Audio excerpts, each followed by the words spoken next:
twins. Right, Riverdale, yeah. Colin and Will Daly. Yep. They'll be the first and last legs for Riverdale. If you're joining us, this is the high school boys DMR. Drew Hunter on there. One team to watch, Julie, Concord Carlisle Yeah, of no question. suburban Boston. Yep. Thomas Ratcliffe split 4-2 on that DM indoors. Their 800 runner got hurt during the race.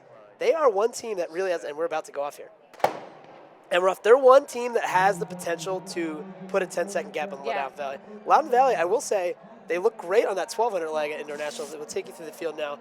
Loudoun Valley A, Riverdale B, Fordham Prep C, Concord Carlisle D, Haddonfield Memorial E, Old Bridge F, Christian Brothers G, CBA, LaSalle H, the defending champs, I, Arlington J, Danbury, K, Eastern, L, Ward, Melville, M, O'Hara, local squad, N, Salesiana of Delaware, and O, Towns River North. Oh, we see it closer. That's Loudoun Valley off the back there, I believe. Oh my goodness. Yeah, there was a rough start. I think that's Loudoun Valley's runner with the afro, Will Smag, who went down.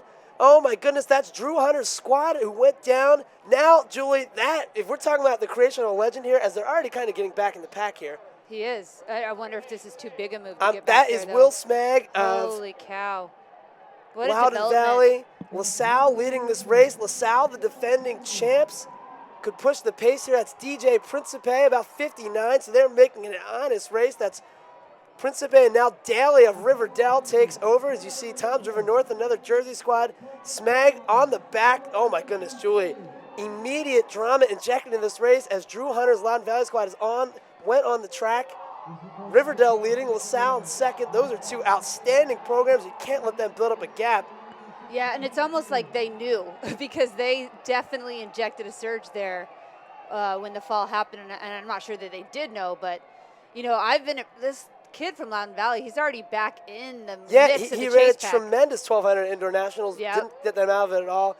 There'll be a little bit of a gap, but we'll see what happens here. Wow, you know, we'll see. It's often not best to make up that gap right away. You almost want to make it up more incrementally sometimes. Yep. So it looks like he's already paying the price just a little bit. Oh, boy. Oh, my goodness, Wow. Julie. So up front, that's one of the dailies.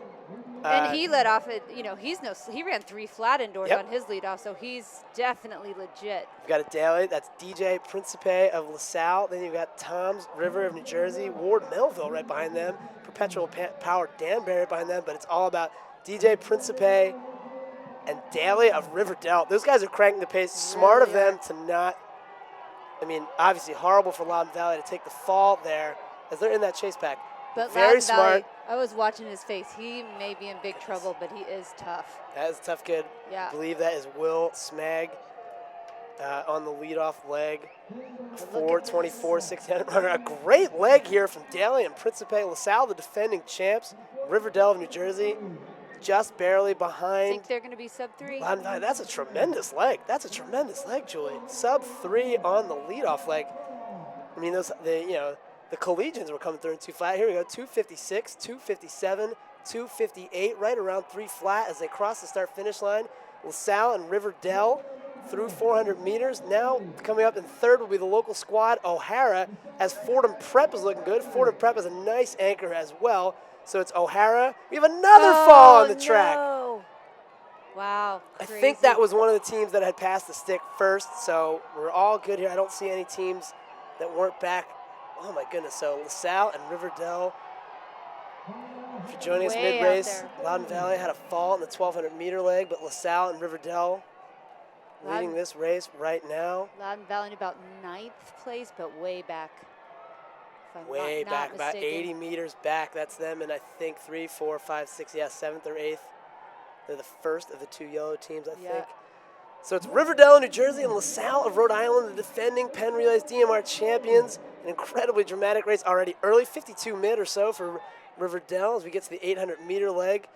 I believe that's Matt Boudouet of LaSalle. I'm sure I'm somewhat butchering his name. O'Hara in third, Danbury in fourth. Loudoun Valley already worked their way up to fifth, Julie, but a huge gap. Yeah. You know, they're going to make him work for it, aren't they? And I think he's probably up to the challenge. We'll see. Yeah, I mean, that would be, obviously every challenge Drew has had put in front of him this year, it's been every box you could check, he's checked. Yep. But getting the stick, I mean, he might be, we'll check the gap, but I mean, he's going to be 60, 70, 80 meters behind. This Loudoun Valley's 800 runner If I'm not mistaken, his PR is about 205. Wow. Wow. But great race up front. Yeah, Boudreaux of LaSalle. We shouldn't ignore these guys. They're running really fast. They really are. Boudreaux of LaSalle, and then Riverdale of New Jersey in second through at about 56, 57. So nothing crazy, but a nice cumulative performance by these two guys. LaSalle of Rhode Island, the defending champs. Maybe they were written off, even though they had everyone back. But right now, the defending champs are running away from this field with Loudoun Valley in about sixth. Nate Thompson, I'm sorry, that would be Colton Baguki, I believe, on the 800 leg for Loudoun Valley. But Matt Boudreaux is running away from the field, and LaSalle's got Jack Salisbury at 409 miler on the anchor. Let's see, how do you handle this? You know, if you're the anchor for LaSalle, what do? You go out. You do you not. Almost have to. You got to get out, right? Yeah. But wow, look at Loudoun Valley. They're trying to move up. Salisbury, just double check that, a 4:08 full mile. Wow. Indoors this year. So a real stud. We'll see the gap between him and Hunter. It's sure to be healthy. Yeah, absolutely. Let's see if we And can by the get way, back. you've got a daily on the anchor, so let's get the split here. A nice split from Matt Boudreaux. 156.8. Holy cow. So Drew Hunter just got the stick. 8 seconds Yeah, back. yep. 8 seconds back is Drew Hunter, and look at him. I mean, look at his face. He's so mature. Completely Yeah. impassive, Yeah. frozen. Now, do you have the split on Hunter? I do. So we've got several studs of high school track and field here. Hunter's on not the anchor. shying away on this first lap at all. Will Daly of Riverdale, Drew Hunter, obviously the big gun on the anchor. Oh my goodness. Wants to whittle down that lead quick, and he's going for it. So right now, Jack Salisbury of LaSalle, 4:08 miler indoors. Really curious Drew to Hunter see his first lap. hunting right now. Oh my goodness, Hunter is just swallowing up a field that includes like Connor Lundy and Will Daly. He's just running around these guys like they're, well, I like they're high schoolers, but he's the high schooler too. I have Salisbury out in 57, Holy Julie, cow. which is not the wrong play. Make Hunter work. Yep. Get me that split on Drew. Right He actually around 56. Yeah, and I see that he has not really closed the gap yet, but Salisbury's going to be paying a big, big price as Hunter kind of settles in. Drew said in an interview with Art JoJo before the race, well, maybe, it's my last Penn. I'll have to go out in 155 and die. Drew might go out in 155 here. Really This is might. outrageous. This He is an unbelievable race. Drew now moves into second ahead of Riverdale. Jack Salisbury all alone. Charging down the back stretch is Drew Hunter. Man, a lot of legendary races, Julie. 2 sub-4 performances. The first ever high school sub-8 performance. This might be his most legendary if his team could go down on the first leg and walk down a 4:08 miler with a 9-second gap.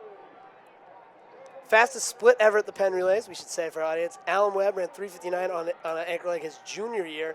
Penn Relays record 9:59 by the same South Lakes team a year later. All right, so I have Salisbury's split right now. Hunter is getting closer and closer. Salisbury through 800, 2:02. Oh my goodness. Julie, what do we got for Drew at halfway? 159, 2 flat. Oh my goodness. And 159 Drew, point.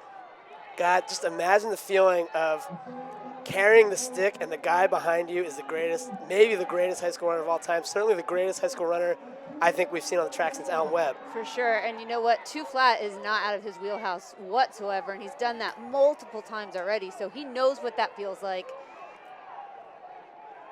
What he doesn't know for a long time, well, I mean, certainly he has, but he, in some of these big races, he's been in, some of these post-collegiate races, he hasn't won. So Yep. I know he wants to win for sure. Won that Look at DM this. and indoor nats, but yeah, it's been a lot of getting records in Yep. 5th place.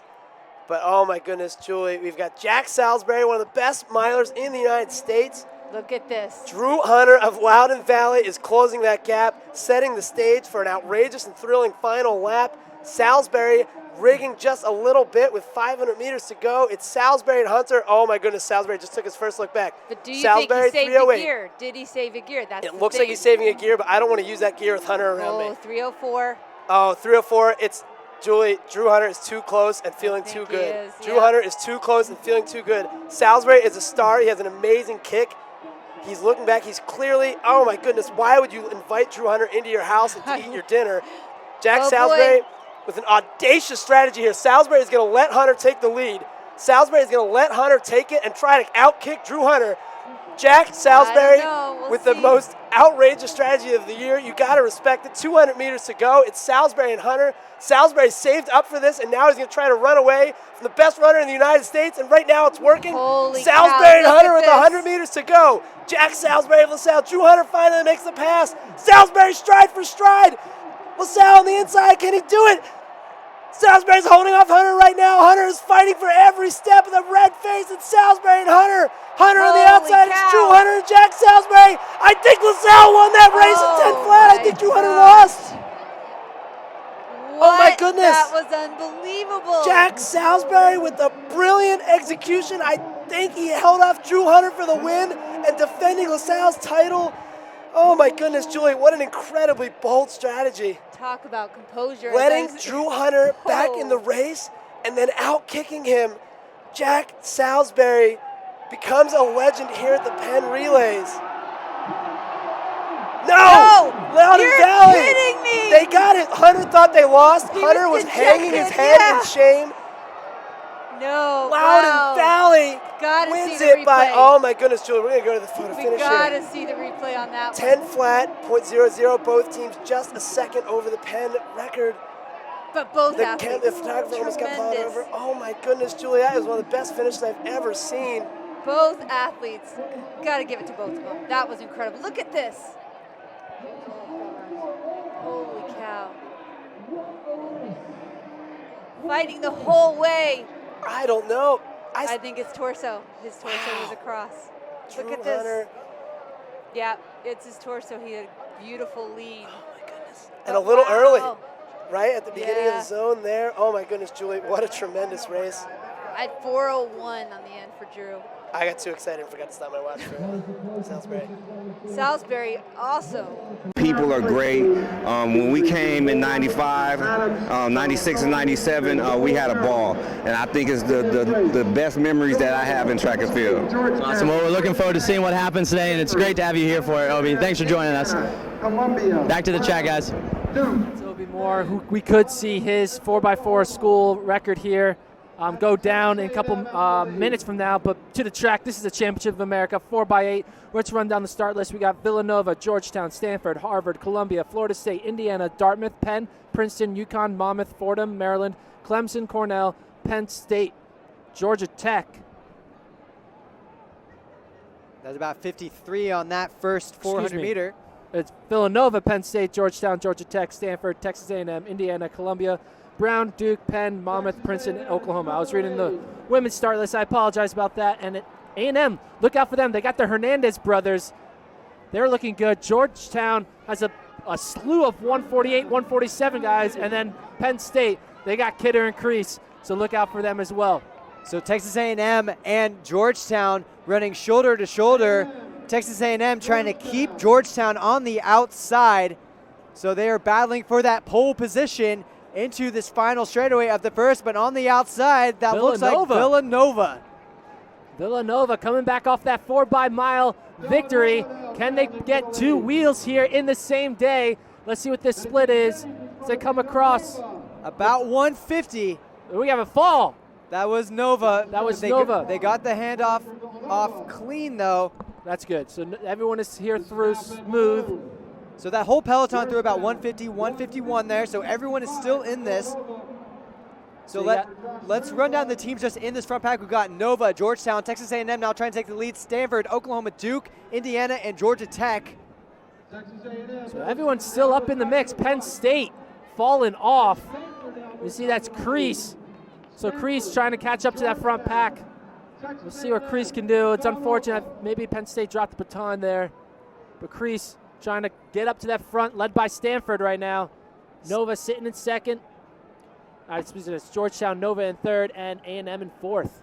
I like Georgetown right now. He looks really comfortable. Nice smooth stride, nice relaxed shoulders. So he's just waiting to make a move. So Gordon, when do you think is going to be the right time to make a move here? I don't know. It's a big pack here, still really close. I mean, typically that move is always made of 300 to go.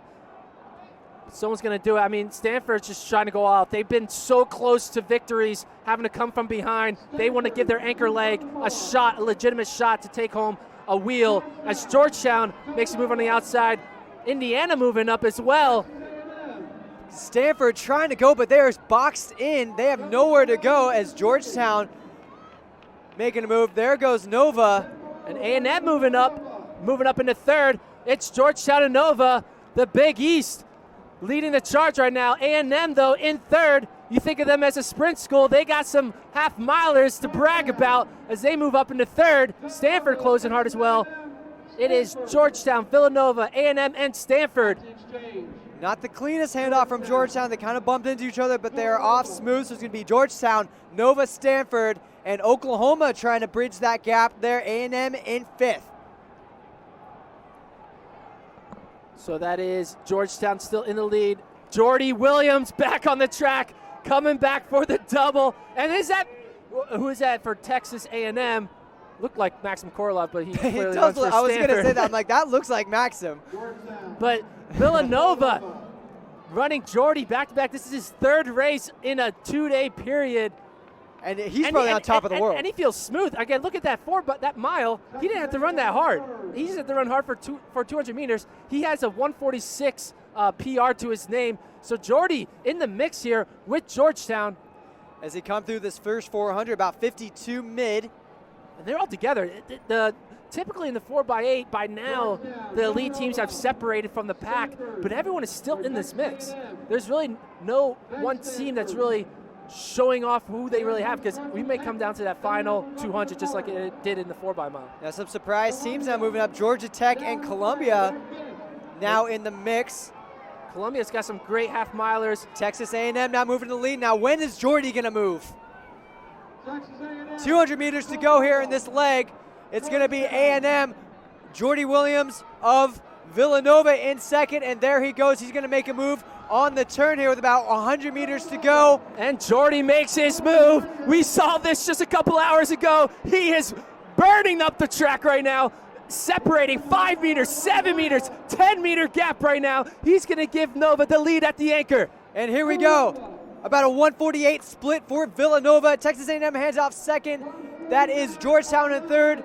Columbia and Georgia Tech shoulder to shoulder in fourth and fifth. So Jordy Williams putting on a clinic, giving his team a boost here, having to make Hernandez work for it, along with the other athletes. Who is that? Is that Fish? Brandon Fish. Oh, Fish, man. Fish is good. He's one time, he threw down like a 252, 1200 one time. So look out for him. We did a workout Wednesday with Columbia earlier this winter, and they have a nice group of middle distance runners, some youngsters, but hopefully in the next couple of years they will have 6 guys under 4 minutes. So what is Villanova thinking right now? How does he mentally prepare to have to run by himself for a majority of this race and hope that he doesn't get caught? You know, he has some of the best training partners in the country. He knows this pace, and he, you know, it's always different. You're never fully prepared for something like this, but they have about a 2.5-3 second gap on the field. And Brandon Fish is giving it all he's got. Again, he's running about 148 in his time. He has the strength, but because that gap too big to Jordy Williams, give this victory to his team with that big lead at the end. So he takes a quick peek over his shoulder as we have about 300 meters to go. And don't forget about Brandon Lassiter, won the famous Kick of the Weeks on FloTrack, moving up strong along with Georgetown. Can they reel in Nova? Nova has about a 10-meter lead with 200 meters to go. Georgetown hates Villanova with a passion, so they're staring down Georgia Tech with a huge move too. Lassiter! So we got Villanova, Lassiter of Georgetown, Georgia Tech. Here we go, 100 meters. Georgia Tech, Brandon Lassiter. Can he reel him in? But Georgetown moving up. Who's going to take this? Villanova's going to lose this. Georgia Tech, and Georgia Tech, Brandon Lassiter. The kick right there. Ooh. Lassiter. Oh my goodness, Brandon Lassiter, welcome back to the kick of the week right here. He's going to take it for Georgia Tech, 7:18.84. Georgetown so close, 7:18.86. Nova in third, 7:19.35. And A&M rounds out your top 4 in 7:20. Let's see if we can get a replay of that kick. As you see, Georgetown kind of stumbling to the ground. He must have run close. And I think it's the best memories that I have in track and field. Awesome. Well, we're looking forward to seeing what happens today, and it's great to have you here for it, Obi. Thanks for joining us. Back to the chat, guys. So Obi Moore, who we could see his 4x4 school record here. go down in a couple minutes from now. But to the track, this is the Championship of America, 4x8. Let's run down the start list. We got Villanova, Georgetown, Stanford, Harvard, Columbia, Florida State, Indiana, Dartmouth, Penn, Princeton, UConn, Monmouth, Fordham, Maryland, Clemson, Cornell, Penn State, Georgia Tech. That's about 53 on that first 400 meter. It's Villanova, Penn State, Georgetown, Georgia Tech, Stanford, Texas A&M, Indiana, Columbia, Brown, Duke, Penn, Monmouth, Princeton, Oklahoma. I was reading the women's start list. I apologize about that. And A&M, look out for them. They got the Hernandez brothers.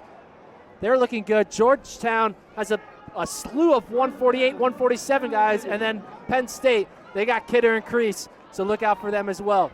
So Texas A&M and Georgetown running shoulder to shoulder. Texas A&M trying to keep Georgetown on the outside. So they are battling for that pole position into this final straightaway of the first, but on the outside, that looks like Villanova. Villanova coming back off that 4-mile victory. Can they get two wheels here in the same day? Let's see what this split is as they come across. About 150. We have a fall. That was Nova. That was Nova. They got the handoff off clean, though. That's good. So everyone is here through smooth. So that whole peloton threw about 150, 151 there. So everyone is still in this. So let's run down the teams just in this front pack. We've got Nova, Georgetown, Texas A&M now trying to take the lead. Stanford, Oklahoma, Duke, Indiana, and Georgia Tech. So everyone's still up in the mix. Penn State falling off. You see that's Krissy. So Krissy trying to catch up to that front pack. We'll see what Krissy can do. It's unfortunate. Maybe Penn State dropped the baton there. But Krissy trying to get up to that front, led by Stanford right now. Nova sitting in second. It's Georgetown, Nova in third, and A&M in fourth. I like Georgetown right now. He looks really comfortable. Nice smooth stride, nice relaxed shoulders. So he's just waiting to make a move. So Gordon, when do you think is going to be the right time to make a move here? I don't know. It's a big pack here, still really close. I mean, typically that move is always made of 300 to go. Someone's going to do it. I mean, Stanford's just trying to go out. They've been so close to victories, having to come from behind. They want to give their anchor leg a shot, a legitimate shot to take home a wheel. As Georgetown makes a move on the outside, Indiana moving up as well. Stanford trying to go, but they're boxed in. They have nowhere to go as Georgetown making a move. There goes Nova. And A&M moving up into third. It's Georgetown and Nova, the Big East, leading the charge right now. A&M, though, in third. You think of them as a sprint school. They got some half-milers to brag about as they move up into third. Stanford closing hard as well. It is Georgetown, Villanova, A&M, and Stanford. Not the cleanest handoff from Georgetown. They kind of bumped into each other, but they're off smooth. So it's going to be Georgetown, Nova, Stanford, and Oklahoma trying to bridge that gap there. A&M in fifth. So that is Georgetown still in the lead. Jordy Williams back on the track, coming back for the double. And who is that for Texas A&M? Looked like Maxim Korolov, but he clearly runs for Stanford. I was going to say that. I'm like, that looks like Maxim. But Villanova running Jordy back-to-back. This is his third race in a 2-day period. And he's probably on top of the world. And he feels smooth. Again, look at that that mile. He didn't have to run that hard. He just had to run hard for 200 meters. He has a 146 PR to his name. So Jordy in the mix here with Georgetown. As he come through this first 400, about 52 mid. And they're all together. Typically in the 4x8, by now, the elite teams have separated from the pack, but everyone is still in this mix. There's really no one team that's really showing off who they really have, because we may come down to that final 200 just like it did in the 4x-mile. Now some surprise teams now moving up. Georgia Tech and Columbia now in the mix. Columbia's got some great half-milers. Texas A&M now moving to the lead. Now when is Jordy going to move? 200 meters to go here in this leg. It's going to be A&M. Jordy Williams of Villanova in second, and there he goes. He's going to make a move on the turn here with about 100 meters to go. And Jordy makes his move. We saw this just a couple hours ago. He is burning up the track right now, separating 5 meters, 7 meters, 10-meter gap right now. He's going to give Nova the lead at the anchor. And here we go. About a 148 split for Villanova. Texas A&M hands off second. That is Georgetown in third. Columbia and Georgia Tech shoulder to shoulder in 4th and 5th. So Jordy Williams putting on a clinic, giving his team a boost here, having to make Hernandez work for it, along with the other athletes. Who is that? Is that Fish? Brandon Fish. Oh, Fish, man. Fish is good. He's one time, he threw down like a 252, 1200 one time. So look out for him. We did a workout Wednesday with Columbia earlier this winter, and they have a nice group of middle distance runners, some youngsters, but hopefully in the next couple of years they will have 6 guys under 4 minutes. So what is Villanova thinking right now? How does he mentally prepare to have to run by himself for a majority of this race and hope that he doesn't get caught? You know, he has some of the best training partners in the country. He knows this pace, and he, you know, it's always different. You're never fully prepared for something like this, but they have about a 2.5-3 second gap on the field. And Brandon Fish is giving it all he's got. Again, he's running about 148 in his time. He has the strength, but because that gap too big, did Jordy Williams give this victory to his team with that big lead at the end? So he takes a quick peek over his shoulder as we have about 300 meters to go. And don't forget about Brandon Lassiter, won the famous Kick of the Weeks on FloTrack, moving up strong along with Georgetown. Can they reel in Nova? Nova has about a 10-meter lead with 200 meters to go. Georgetown hates Villanova with a passion, so they're staring down Georgia Tech with a huge move too. Lassiter! So we got Villanova, Lassiter of Georgetown, Georgia Tech. Here we go, 100 meters. Georgia Tech, Brandon Lassiter. Can he reel him in? But Georgetown moving up. Who's going to take this? Villanova's going to lose this. Georgia Tech, and Georgia Tech, Brandon Lassiter. The kick right there. Ooh. Lassiter. Oh my goodness, Brandon Lassiter, welcome back to the Kick of the Week right here. He's going to take it for Georgia Tech, 7:18.84. Georgetown so close, 7:18.86. Nova in third, 7:19.35. And A&M rounds out your top 4 in 7:20. Let's see if we can get a replay of that kick. As you see, Georgetown kind of stumbling to the ground. We got a lot of guys in there. Yeah, transitioning already. They're on the line. This is a big 3K field. There's some guys in here that some people haven't thought about that are pretty good, and we'll run through it here as soon as we can get going. Who do you like here?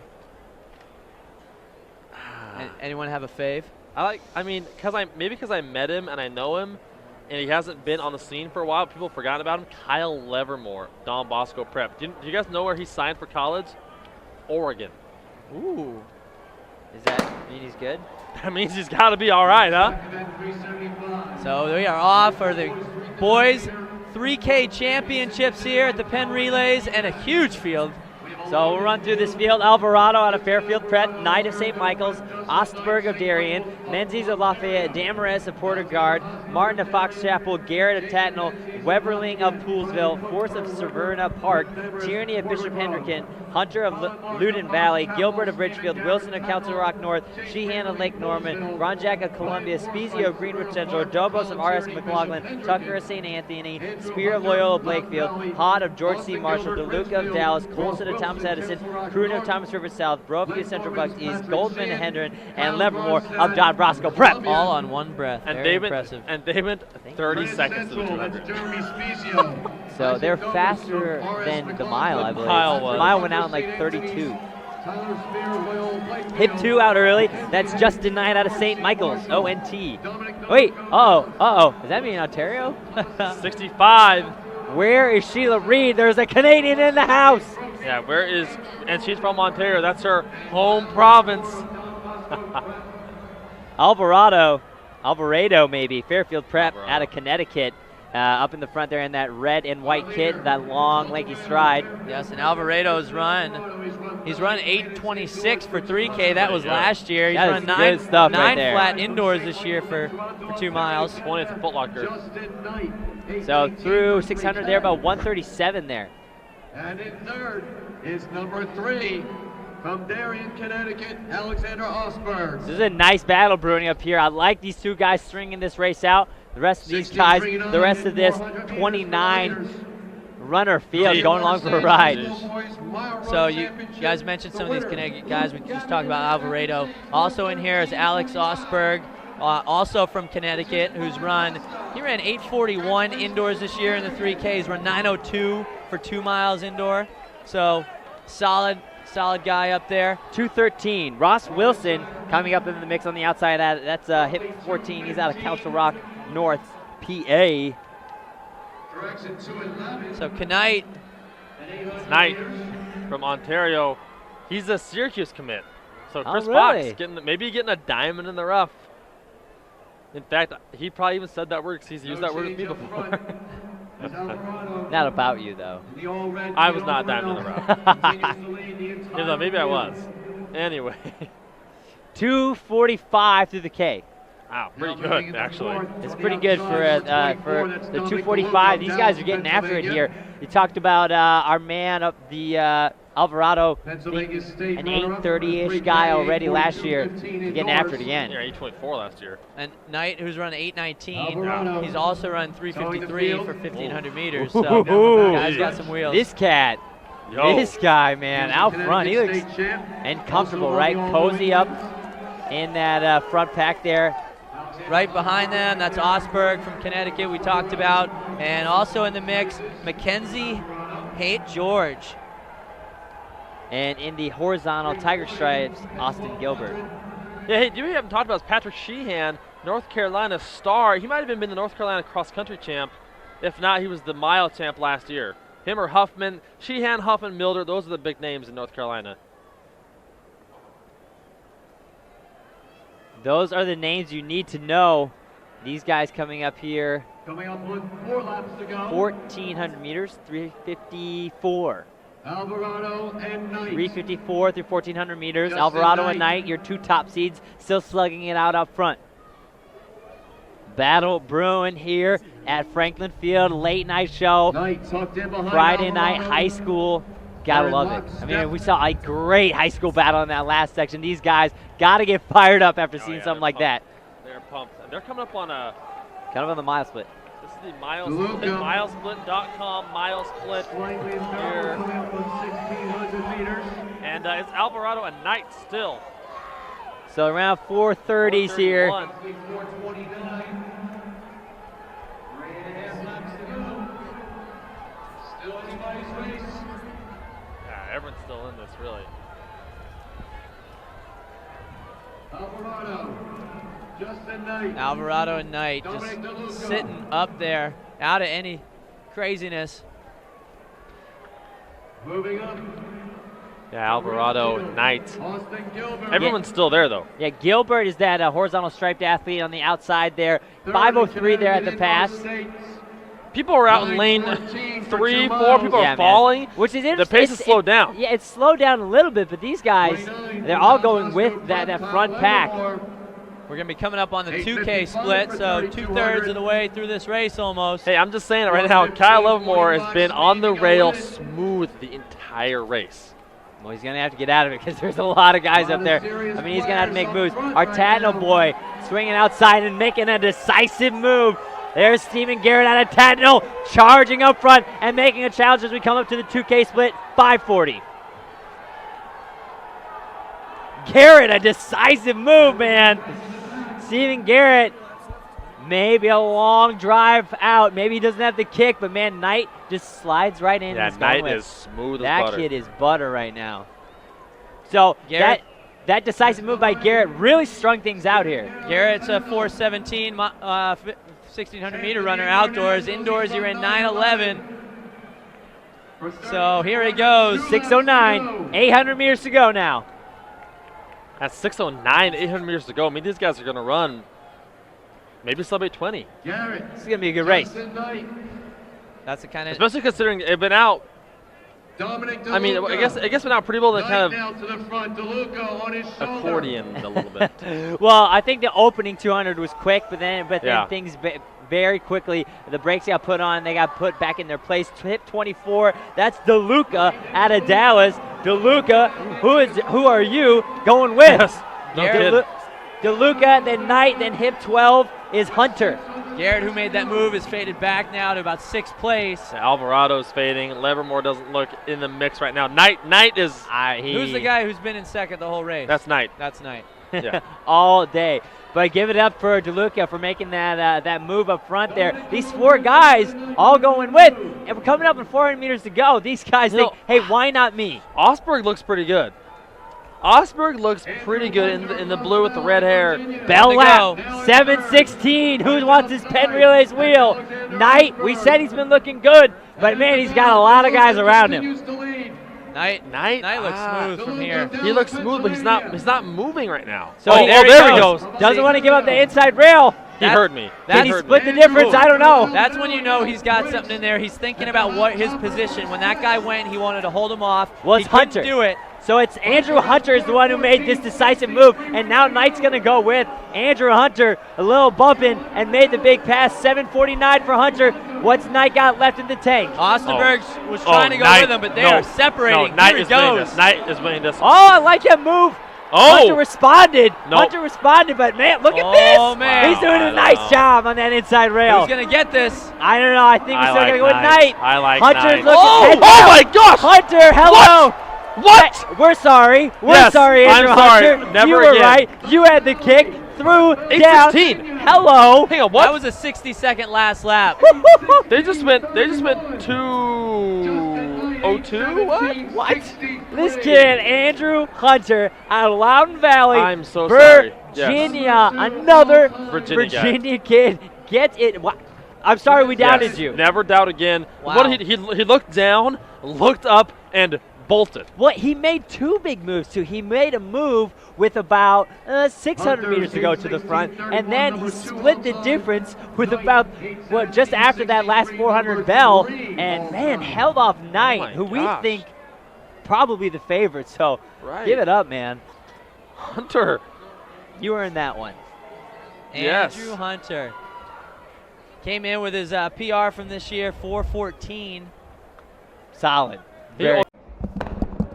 So, all right, this is the Boys Mile, one of the premier races that we've been looking forward to all evening. A big question, can Mr. Andrew Hunter break Matt Centrowitz's record, or match his record, winner of the 3K and the mile in consecutive Penn Relays competitions?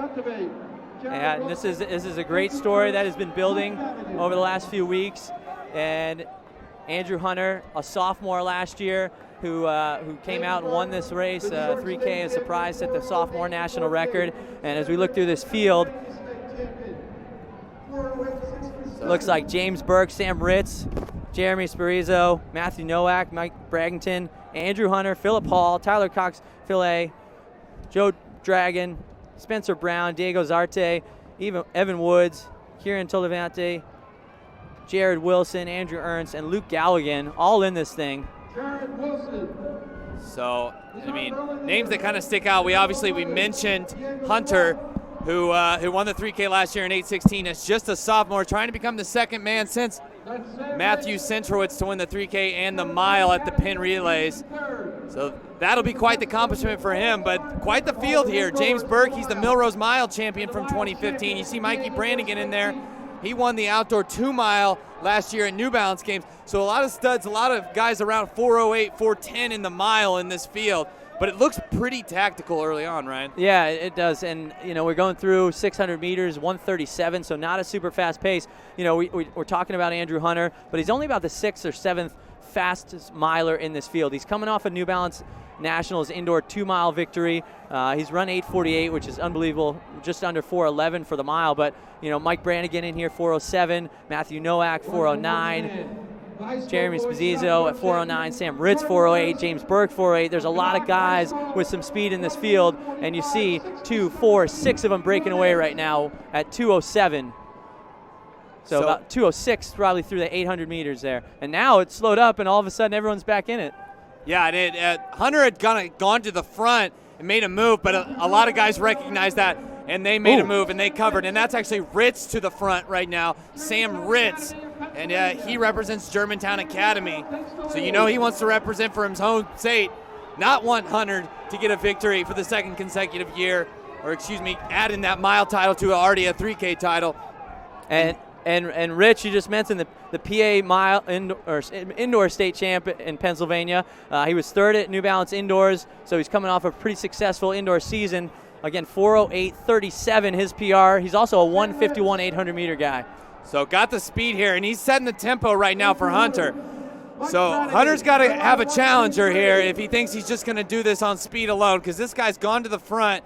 And we'll see if he can hold it over this final lap. And here we go on the bell, about 3:08 at 3/4 of a mile. And it's Sam Ritz up front leading the way on Andrew Hunter. Try to get an idea who that runner is in third. I see Brannigan moving up into third now.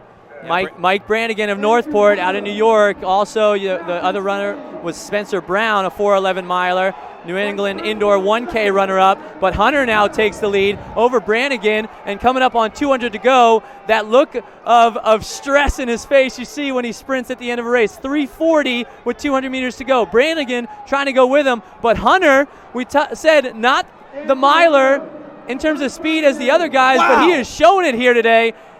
Drew Hunter out of Virginia, looking to make some history. The second runner ever to win the 3K and the mile at the Penn Relays, looking over his shoulder to see he's secured the victory, crossing the line in 4:07, a huge PR. Brannigan looks like he held on for second. Wow. Wow, Ryan, in his last 800 meters, 1:58. So just a stunning last 2 laps there from Hunter, really a stunning last 400 as we get the results up on the screen. But Hunter becomes the first man since Matthew Centrowitz to win the 3K and the mile at the Penn Relays.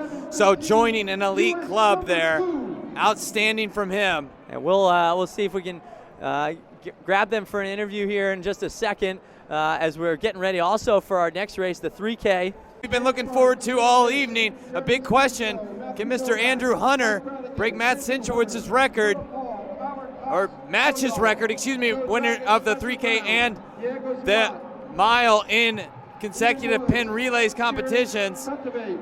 And this is a great story that has been building over the last few weeks.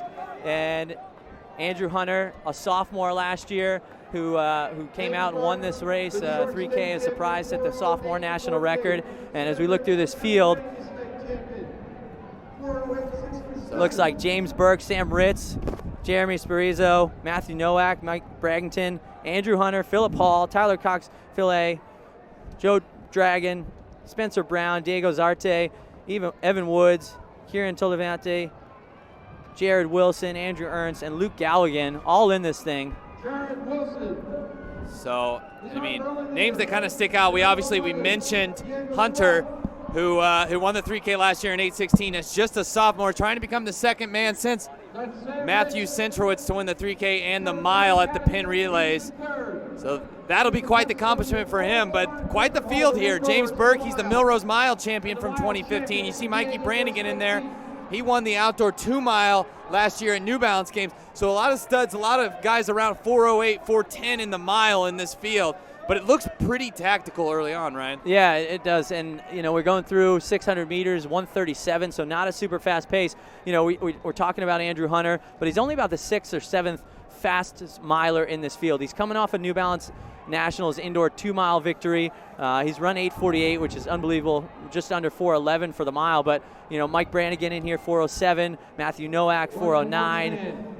Jeremy Sparizzo at 4:09, Sam Ritz 4:08, James Burke 4:08. There's a lot of guys with some speed in this field, and you see 2, 4, 6 of them breaking away right now at 2:07.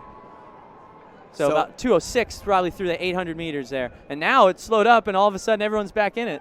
Yeah, and Hunter had gone to the front and made a move, but a lot of guys recognized that, and they made a move, and they covered. And that's actually Ritz to the front right now, Sam Ritz. And he represents Germantown Academy.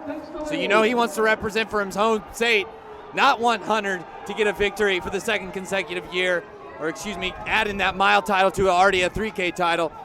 And Rich, you just mentioned the PA mile indoor state champ in Pennsylvania. He was third at New Balance indoors, so he's coming off a pretty successful indoor season. Again, 4:08.37 his PR. He's also a 1:51 800-meter guy. So got the speed here, and he's setting the tempo right now for Hunter. So Hunter's got to have a challenger here if he thinks he's just going to do this on speed alone, because this guy's gone to the front, and we'll see if he can hold it over this final lap. And here we go on the bell, about 3:08 at 3/4 of a mile. And it's Sam Ritz up front leading the way on Andrew Hunter.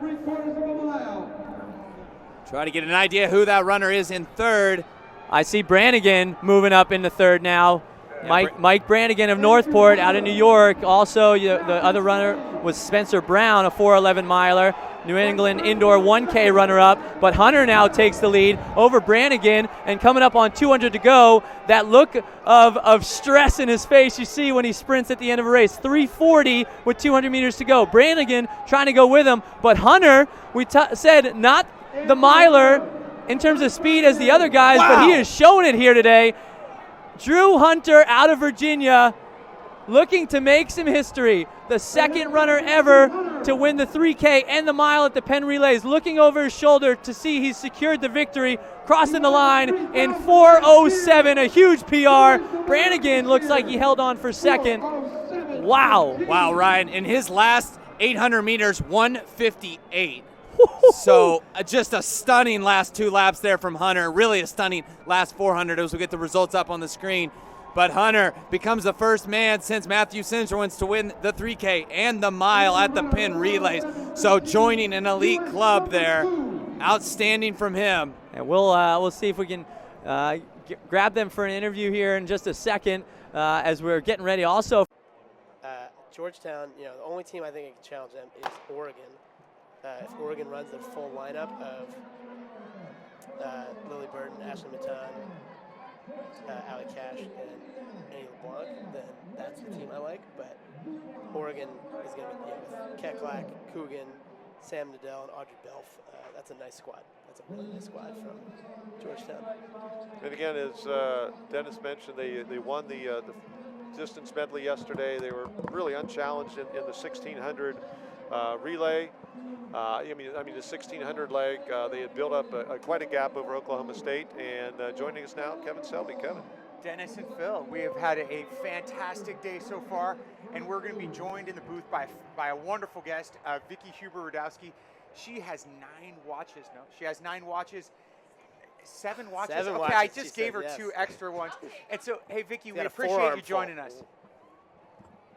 It's great to be here, Kevin. Thank you so much. I love Penn Relays, and it's great to come back as a volunteer to help this incredible track meet, and I get the benefit of watching these great races. And you're here with Phil, and you're here with Dennis and with Phil, and we're already off in this great leg. You got your Villanova squad right in the mix there. Yes, I know. I think this is a little tough year for Villanova, but I think they ran great yesterday.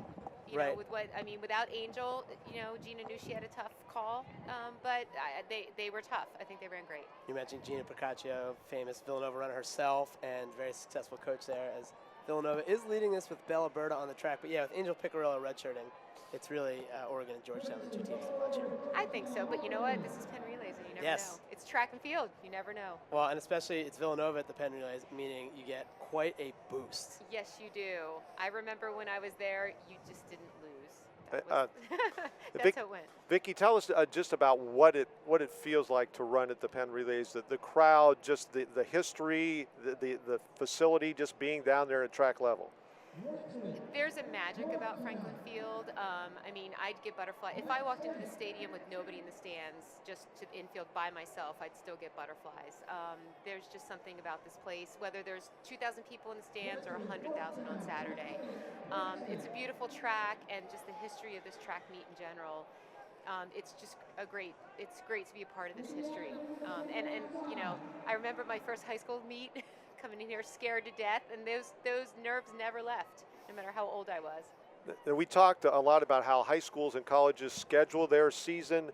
How many circles were around this date for the Penn Relays, the importance it had in your schedule? Obviously, NCAAs down the road being the ultimate goal, but how important was performing well at the Penn Relays? We always joked and said we had 4 seasons. We had cross country, indoor, Penn Relays, and outdoors. So this was a whole entire season. I mean, did you sort of fall down off a peak workout week? Did you take it a little easier, the lead into Penn, or was it still sort of working through the normal early season practices? You know, quite honestly, anybody that talked to Marty Stern about our training program never believed it, because we never peaked, or we never did any peaking. We just were intense pretty much the whole time. So this was just fed into that intensity. So we didn't peak and rest up for stuff. This was just a meet along the way. Now being 1,200 meters here in about 3:38, so just about 4:30-ish pace for 1,500, which is a nice solid time. Now, being in Philadelphia when you went to school, I mean, tell us about just the hoopla of everything that goes on in this town as this area just explodes on Relays weekend. You know what I do miss is the carnival. Do you remember the Penn Relay Carnival? That atmosphere. I mean, it's a lot of Nike and excitement right now. So it's always been a carnival. When I was here, they do now stay at a hotel, but we had to go back to the dorms. And honestly, the kids who could kind of really not care about track and field, they knew what we did at the Penn Relays. So every day we would go back, and whether we won or lost, they knew what had happened that day. Nice kick here is about 4:25 at the first exchange, 1,500 meters here. Now, you said you won 7 watches in your career here. What was your favorite race that you couldn't wait to run here in your years at the Penn Relays? Definitely anchoring the DMR. That was my prestigious race here. So I love that. I did love running the open mile, but it's a relay event, and for any runner that has played any kind of team sport and relishes that team atmosphere, relays are the way to go, and I just loved anchoring the DMR. I loved also being a part of 4x8. Finally, I think my junior year I was able to run it. So when you say finally, does that mean you're bugging your coach for 2 years, like get me on there? I ran the 800 in high school, and then when I came to college, I don't think he knew where to put me, so he put me in the 3,000, and eventually I think he realized, like, oh wait a second, she can run an 800. So I got to run. I finally got to run it here. So that was awesome. Now, I think you mentioned a wonderful point about track and field being a team sport. You know, obviously many individual events, but this being the epitome of team athletics in athletics. Absolutely. I mean, you want to be a part of the relay. I mean, we were on pins and needles waiting to see who was going to get picked to be on the relay, because this was it. I mean, this was the highlight of the year for relays. And after this, there really isn't. You know, at NCAA's, there isn't a 4x8, and outdoor now there's a DMR indoors, but this is where you got to run it. So after this, there's no more relay events, truly, unless you're 4x1 or 4x4. So this is the end of the season for the longer distance relays. So right now on the track, we've only dropped 2 athletes here from Yale and Princeton. So it's Richmond, Georgetown, I think that's Sam Nadell, Oregon, Penn State, Indiana, and Villanova in that pack there. 4x15, it can be tough in the 4x15 to not get caught up in the, I'm just going to try to win my leg, where, in other relays that might be the play, but you really want to set up your anchor with a little bit of a gap. But often, in this race, it's hang out, burst, so it's. This is the more tactical of the relays for sure. But you do, I mean, the worst place to get that baton and as an anchor leg. Like a 2-meter lead? Yes. Yeah. So you either want to give your teammate like the step behind or a solid lead.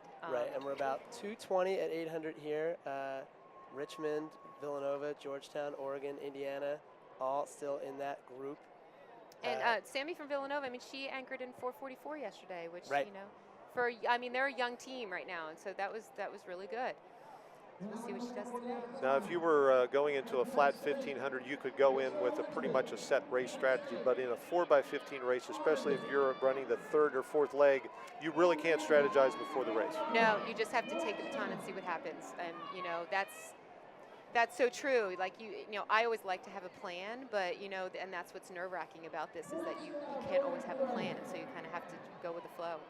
Now, you talked about nerve-wracking. Now, as a mother of a top-level Division I athlete who had a great race yesterday, she did. Tell me about the nerves and also about sort of the role you played, a quieter one than a lot of parents might do, especially someone with your pedigree. It's much more worse when your kid's running, I have to say. It's much more nerve-wracking. But my husband and I I took a back seat. My daughter's high school coach coached her. I would go and sometimes help out in time and be on the van if they needed a female, and some of the other women coaches couldn't be there. But she was coached by other people. I never wanted to coach her. I wanted to be the mom she wanted to come home to at the end of the day after a bad race, or a good race. And then at NC State, I love Lori and I love Raleigh, and I love the staff there. And Lori has said that I can call anytime I want to talk to Lori about her workouts, and I don't want to. I just want them to have their own coach-athlete relationship. I don't want to interfere with that at all. So I think we've seen our first kind of major early move here. It's Penn State trying to string it out. It's Penn State, Oregon, Indiana. I think that's LeBlanc of Oregon there in second in the yellow tops. So it's Indiana, Oregon, Penn State. Look for Oregon to hand off in the lead. Georgetown has been dropped a little bit here, as it's Indiana, Oregon, Penn State, Richmond. But Indiana and Oregon, as we're going to get to the exchange here, another about a 4:25 leg at halfway, nearly a minute over record pace. So this is Indiana and Oregon. I think this is Allie Cash of Oregon here. So it's Indiana and Oregon and Penn State. And then, let's see, I think we've got Villanova, Richmond, and the big surprise here, guys, is Georgetown. Not going for that, 2014 Villanova triple of, maybe, they'll have Coogan on the anchor and get back in it, but right now it looks like Georgetown saving their guns for a 4x8.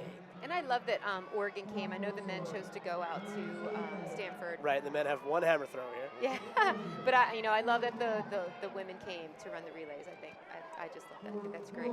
Now, we did mention before the race about the Hoosiers of Indiana, but Bloomington is sort of now one of the new centers of track and field in the United States. They have great facilities out there. They've had national championships. They have a strong track club program in Indiana. So the Hoosiers showing something past the midpoint of this 4x15 relay. And you really got to like where Oregon is set up right now. Now, you see, I believe that's Andrea Keklak of Georgetown is winding her way back up. So Georgetown, don't want to count them out too early, but Oregon in a great spot. We'll see who they have on the anchor. So it's Indiana and Oregon. If Oregon can press its advantage, you don't want to let Katrina Coogan in it. If Oregon and Georgetown get it close to each other, big advantage for Georgetown, but Oregon can press this right now. If they're getting a lift from Indiana here, they need to take every advantage of it. As you see now, that pack is Indiana and Oregon well clear. I believe that is Keklak of Georgetown trying to move up, just very gradually passing, and Georgetown is right back in this race. They might be going for it, that second leg of the triple. So we've got Indiana, Oregon, and Georgetown. Georgetown is right back in it, and Villanova is right there. They don't necessarily have the big gun on the anchor like Oregon and Georgetown do. We'll see who Oregon goes with on the anchor, but right now it's Indiana, Oregon just to their outside, and Georgetown's right in it. Georgetown's right back in it. And the Georgetown runner ran a fantastic anchor to win that DMR last night, so the 1600. So she has one solid race under her belt. Vicki, when you ran the anchor on all the relays here at Penn, how much time did you spend sort of as a cheerleader or watching what was going on out in the track, saying, okay, here's what I have to do again to try to set up a plan? Well, as an anchor, I think I just waited to see how the race would unfold, and it was more after the race was over, trying to, explain to the reporters that this was not my show. It wasn't me that won the race. It was all four of us, because there was no way I could have done my job without the way the others had set up the race for me. So, but yeah, I think it was a lot of just watching and seeing how things were unfolding. There's a great picture in the track office at Gina's office, and it's me with a baton, and she's yelling at me on the infield, and I just love that picture, because that's what Penn was about. So this is actually, I believe this is Katrina Coogan on the third leg here for Oregon, for Georgetown rather. So it's Georgetown and Oregon. Coogan, who anchored that DM last night on the leg here. So Georgetown and Oregon. Sorry? Did she split, what, 4:44? She didn't split that fast. She went out really fast and kind of buried Kayla Edwards and Oklahoma State. She split like 4:44, 4:45. She's run 4:33 for a full mile. But this is Coogan and Oregon. Coogan of Georgetown and the Oregon athlete right behind her as we're coming up about 400 meters to go to our final exchange. So we will see what Georgetown has on the anchor leg. It'll probably be Sam Nadell or Andrea Keklak. And then likely Annie LeBlanc, who memorably last year outkicked Tuohy in the sprint med. LeBlanc, a stud Canadian middle distance runner from Oregon. So it's Oregon, Georgetown, well clear of the field. See Villanova and Indiana now dropped in 3rd and 4th as the Georgetown athlete on the inside. Coogan takes a quick look at Oregon. 200 meters to go here. Now, Vicky, all things being equal, 100 to this final exchange size. That'll be split in the low 420s for leader to leader here. We'll get our quick split, and then we'll get Vicky in here. So it is Oregon and Georgetown. Georgetown takes the lead. Now, again, this could be the play here to push the pace. I believe. Get word on that in just a second, but go ahead, Vicky. And also how this goes out, depending upon if the 3rd and 4th place teams can sort of bunch up and close the gap, because Villanova's anchor is an 800-meter runner, so if it's a kicker's race, we'll see what Schieffer does. And it looks like the Georgetown runner and the Oregon runner are content just to run sort of with each other right now. Yeah. Now, all things being equal, if you knew the competition was stride for stride as good as you were, did you prefer to be on the shoulder or in the lead coming into an anchor situation? I wasn't afraid to take the lead, so I think I'd push the pace because I wasn't known as being a kicker, so I would definitely try to run them out of their kick. So, speaking of kicks, LeBlanc is in a great spot right here. It's Andrea Keklak and Annie LeBlanc of Oregon, very comfortable on the shoulder. Keklak and LeBlanc, and they're letting, I believe this is Siafra Butner of Villanova, is getting right back in it. So what are your thoughts right now as we see Keklak and LeBlanc coming through just past 400 meters now? Well, I don't really, I think that they're both a little bit too afraid of each other, and I would be afraid of Schieffer because she doesn't have a race tomorrow, so she's done after this. So she can just let it all out. So if she's got the strength, she's really kind of narrowing down that gap.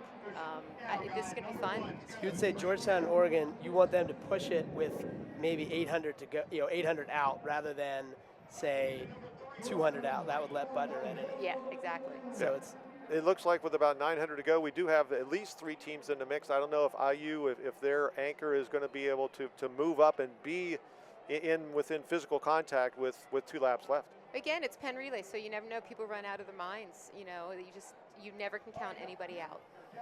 When you were talking about Indiana, every program ebbs and flows. When I was at Villanova, Indiana was strong, and then it's just that roller coaster of programs. So we are back in the group of 4. Everyone's in it here. So it's Keklak, LeBlanc, and Butner are the first 3, and then you have the Indiana athlete with them. LeBlanc has been very comfortable in that second spot.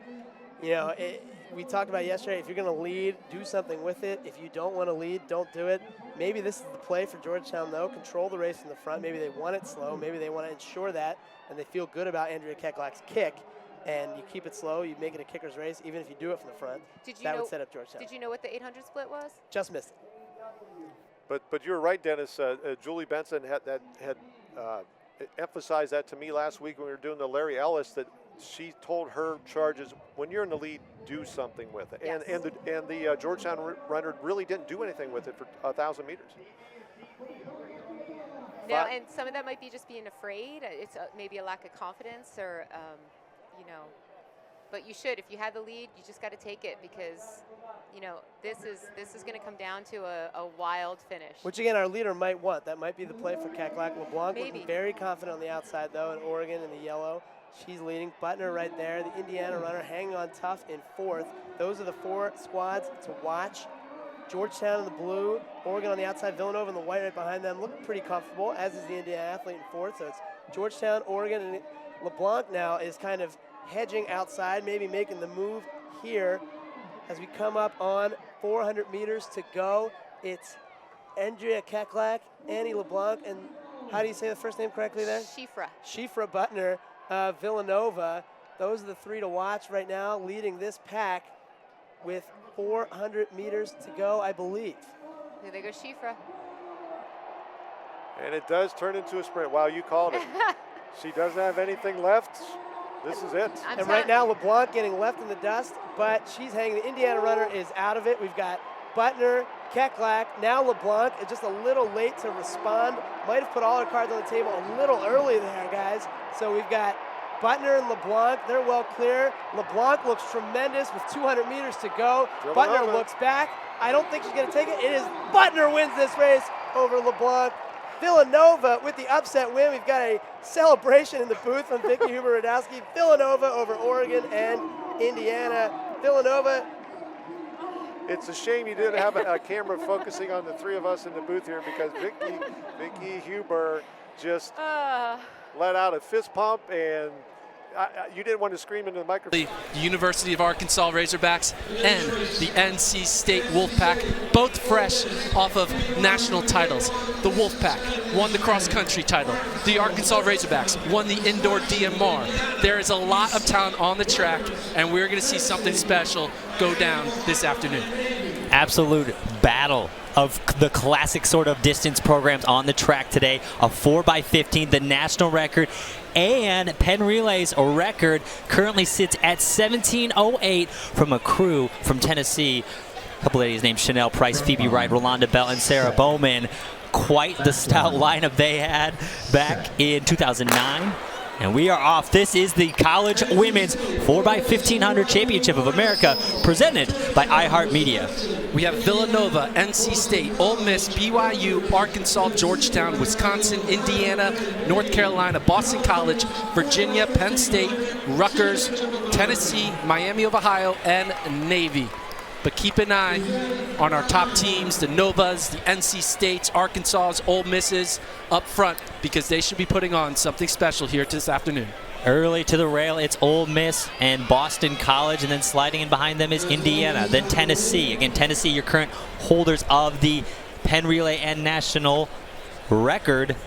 But look out for Villanova. They're actually the defending champions over, I believe, the last 4 years of Penn Relays. That wheel has gone home, or actually stayed here in Philly. It's going to be incredible. Just looking at the starting lineups, we have a little bit of the running order for some of our top teams.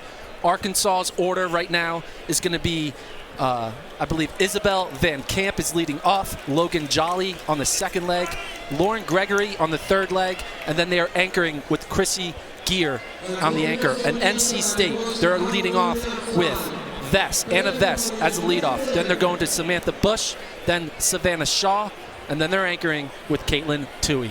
Can't wait. This is going to be fun one to watch. Arkansas, NC State, and the rest of the field going after history. Yeah, it's been great to see these the lineup cards kind of come in, a little cat and mouse game, a little strategy as the weekend has progressed on who's going to be in that lineup card. But it looks like the stars are all going to be out for this 4x15 battle. Again, the national and Penn Relays record sits at 17:08. Yes, 17:08. That's 4:17 average. It's a 4:17 average for all four women. Can they stay under that record? We'll see, as it's Van Camp from Arkansas in the early lead. Her PB from this season is just a modest 4:16. Not too bad. She ran that at the Stanford Invitational back in early April, and she's taking the charge here, trying to string out this group of women through the opening 800, and they're going through in about 2:18 through the opening 800. Gordon, if I told you that the last 3 NCAA cross-country champions would line up in a 4x-mile or 4x15, I would take that opportunity any day, and it's all coming together here at the 2022 Penn Relays. Great to see all these teams back in the blocks. And again, the time to beat, 17:08. There's some, again, stud programs up front here, but a couple teams can just latch on and go for a ride. You know, keep an eye on, especially Ole Miss and Wisconsin. Into second, that is NC State in that black kit. And you got to like the honest pace here that Van Camp is doing. Typically, in these longer races, they can kind of get dragged down, be more of a sit and kick because you're worried about positioning. But Arkansas's head coach, Lance Harder, was quoted saying, we want that record. So if they want that record, they got to go for it in this first leg, and that's what Van Camp is doing right now with NC State right on her heels. Well, and Coach Harder absolutely told her that, you know, they're going to be keying off of you, so you're just going to have to embrace it. And as I say that, NC State to the front. NC State to the front. This is the last lap of this opening leg, and the battle has begun here. Arkansas and NC State breaking away. Can BC and BYU respond? That's Anna Vess, the senior. She ran 4:17 a week ago at the Virginia Challenge. So her PB is the national record PB for all 4 women. Can they get this done? They're about 200 meters away from the next exchange. Yeah, so the next exchange is gonna take place basically at the top of the turn before the home straight here at Franklin Field. So as we head into the second leg, it is the big dogs up front, Arkansas and NC State. Arkansas with the slight advantage as we head into the opening handoff. It's Arkansas, it's NC State, then it is BYU, and I believe Boston College, your top 4. And they are right on national record pace. 4:17 for our leaders, 4:16, 4:17 for Arkansas and NC State. This is what you need. You need the first few legs to get the job done early, and so far, we have a 3-team race up front. Again, the last 3 cross-country national champions slugging it out up front here. You love to see it, and then still a great battle coming to life in that second group. I'm seeing BC, I'm seeing, I believe, Wisconsin and Tennessee. Again, Tennessee trying to hold on to that Penn Relays and national record. And so our second legs right here, that's Logan Jolly and Bush of NC State, and then we also have Heather Hansen of BYU is kind of holding on to that 3rd position. So it looks like our top 3 crew, they had a nice little gap, but I think the chase back is slowly eating away at that. You can see Tennessee starting to bridge the gap a little bit now. So there's our top 3. Tennessee is just out of frame right now, and you can see they're bringing the crowd back into it. So again, we are on record watch here, 17:08 the time to beat. In front of a packed house here at Franklin Field. Yeah, we obviously were thinking about the big guns up front, but the fact that the 4th team, 5th, 6th are kind of getting back into this chase makes you think that either everyone is having a PR day or the leaders up front are kind of slacking a bit to keep that hot pace, that 4:17 pace that we need for that 17:08 national record. Yeah, we'll see if it feels like they did maybe settle in a little bit over the last 300 meters or so. We'll see if they start to crank it down a little bit and see if we can have some separation from those top teams. Again, right now up front, that is Arkansas, BYU, NC State, Tennessee, and now Georgetown just over that shoulder there. You can see getting into the mix, trying to latch on to the front pack. Gotta like Tennessee being in the mix. You ain't breaking our national record on our watch. We're gonna mix it up here. Lag, hang on 4th place right now behind the past 3. That's so crazy. The past 3 NCAA cross-country championship teams, Arkansas, NC State, and BYU, all there in the top 3. It just shows how relentless recruiting has to be, right? I mean, like 3 years later, you're still slugging it out, and each team just has that immense depth. And look at this, Tennessee latching on, going with, why not? I'd love to see it, defend the school record. Hey, Tennessee, Arkansas, Penn Relays, hey, that's some old school relay stuff I like to see. This is going to be exciting. I wonder what the pace is. I lost a little bit track of the latest splits here. Obviously, it's a little unusual. Typically, you don't see a 4x15. You see the 4 miles. So the 400-meter splits are constantly staggered. We'll try to get the best look for you as they come around this back stretch leading up soon to the second exchange. Yeah, so they'll pass right where they're passing right now is where the next exchange will happen. So it was like 7:25 there with a lap to go. Ooh, look, Arkansas and NC State starting to separate again now. They're squeezing the pace down a little bit over this last lap of the 3rd leg. 4x15 College Women's Championship of America presented by iHeartMedia. It's NC State now with the move. NC State to the front. A move right before that straightaway, and she's buckling it down a little bit here, Gordon. Little daylight now for the Wolfpack. You gotta like this, making that separation, but keep an eye on Arkansas. Their 3rd leg, they're putting their star, Lauren Gregory, who's gonna try to make up this gap on this 3rd leg. But NC State putting on a clinic here at the last part of this 2nd leg. Let's see what their split is as they come through on the second handoff. Well, Gregory's gonna have some work cut out for her because NC State has put about a 12-meter gap on Arkansas. So it's the Wolfpack, and then it is the Razorbacks as we head into the 3rd carry now. About 8:29 on the clock at the second exchange. 8:29 on the clock. 3 and 4. Looks like it goes to BYU and Tennessee. 17:08, the time to beat both the national and Penn Relays record on the line. Alex, they need to average only 4:19 on these final 2 legs to break that record. That is extremely doable when you have these great talents on the track. And they're getting that feedback. There's some coaches on the track that are leaning in and telling them to just, hey, stay on this, and we got a shot at this thing. I mean, Lauren Gregory, she hasn't run a 1500 yet, I believe, this outdoor season, but she did run an indoor mile in the low 430s. That converts to about a low 410 type 1500, 411 to 413-ish pace.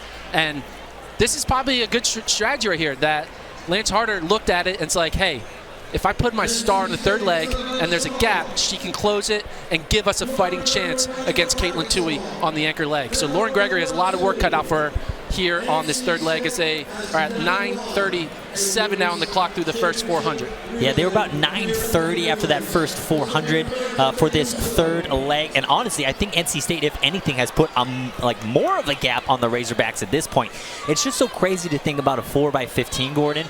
It's one thing to have the girls who can run, you know, between that 4:10 and 4:15 sort of pace, but to have all 4 have a good day on the same day, it's just like that cross-country battle, right? It's one thing to have the depth. It's another thing for everybody to run well on the day, and that's what it's going to take to break this national record. Yeah, Savannah Shaw's PB is 4:17. She ran that this year, and Lauren Gregory definitely is much faster than 4:17, and you can kind of tell that lead has shrunk about like 20%, not 100%, but it is slowly shrinking here as we're coming up on, I believe, 700 meters to go. Chipping away at it. I think you're right, Gordon. It's slowly starting to shrink. Wolfpack and Razorbacks. Ooh, SEC versus ACC. These guys are all by themselves down the backstretch now. You can see that grimace in Shaw's face right now.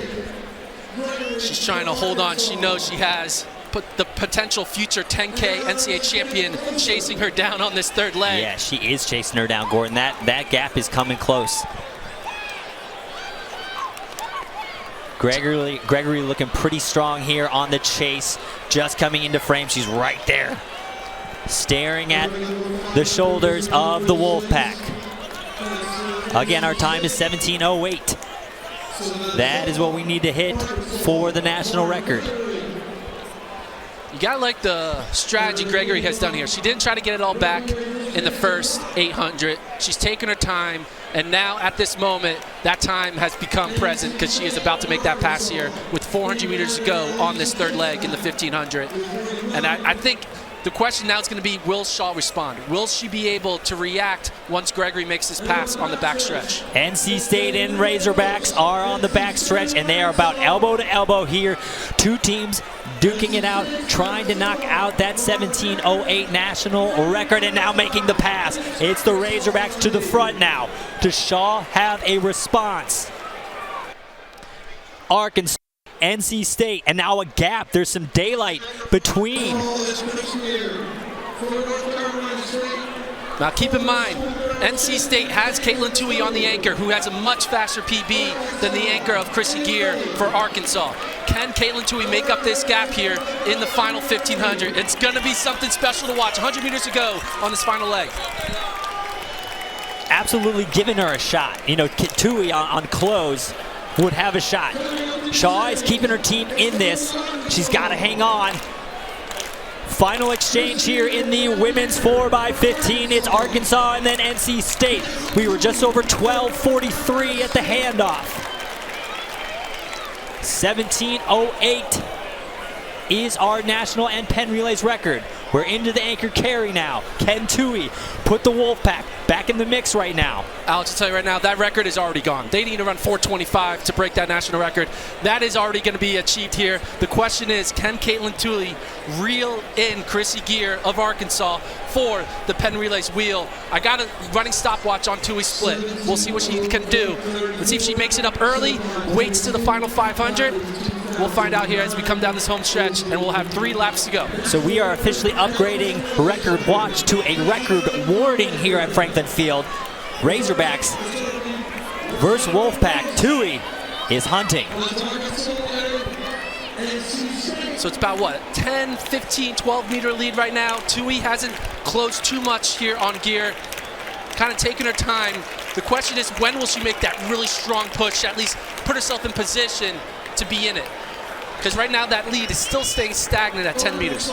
You can see there's Arkansas swinging into the home stretch now on the top of the screen. There's the gap between Arkansas and NC State. Tuohy hasn't made it all up right away, but she is chipping away at it. Again, Shaw still kept NC State in the mix, even though she got gapped a little bit right on that last lap. She still kept them in the race, and Tuohy is just slowly grinding this thing away. Great matchup brewing in front of a packed Franklin Field. Tuohy getting closer. Will she wait to the home stretch to reel her in? Krissy Greer, she's only run 4:14 this year, but she has run 4:09 in her lifetime. Tuohy is basically on the heels of Greer at this point. So 2 laps remaining. Razorbacks and Wolfpack both looking at that 17:08 record warning here on Franklin Field. So yeah, Krissy, will Tuohy make the pass? We'll see what this 800-meter split is. She might wait till this backstretch, Gordon. 800-meter split about 212, 213 for 800 for Tuohy, and now making a pass and not even looking back. She's just going straight for it. The gauntlet has been thrown down by Tuohy. Do the Razorbacks have a response? Again, Gear, she's run 4:09. She has 2:04 800-meter speed. She's going to have to latch on to Tuohy and hold on for dear life coming up on the bell lap. The defending NCAA cross-country champions trying to come away with the Penn Relay's wheel. It's Tuohy and Greer, Wolfpack and Razorback. So we have about 500 meters remaining now. And we're going to have some traffic in the way on this home stretch as NC State and Arkansas are going to start passing some lapped runners. This is going to be pretty exciting. Here we go. 1 lap to go. 15:49 on the clock. 15:49, and we're shoulder to shoulder and heel to heel here for the Razorbacks and the Wolfpack. 15:49, and again that record is 17:08. Yeah, that's on warning. I would be getting nervous, Tennessee. Down the backstretch we go. Greer's responding. This is a good battle here. Will Greer come on the outside and make a pass? Tuohy trying to hold the inside lane. Greer and Tuohy, and Greer might have a step now. Razorback, look at them battling down this backstretch. Greer with a step. The Razorbacks now to the front. We have 200 meters remaining, 16:24. Arkansas versus NC State. This is what you came to see. Arkansas, can they hang on? They went to the front early. NC State reeled them back in and put themselves in it. Can Tuohy come back? It's Arkansas. It's NC State into the home stretch. We're going to be looking at a new national record here, folks. Arkansas and NC State. Tuohy going to the arms. Can she reel her in? Can Greer hold on? I think Arkansas is going to do it. They're going to hold off the attack. It's Woo Pig Sooie at the Penn Relays. 16:53, a new national record for Arkansas. They destroy that by almost 20 seconds there. 16:53 for Arkansas, 16:55 for NC State. Hell of a close there for the Razorbacks.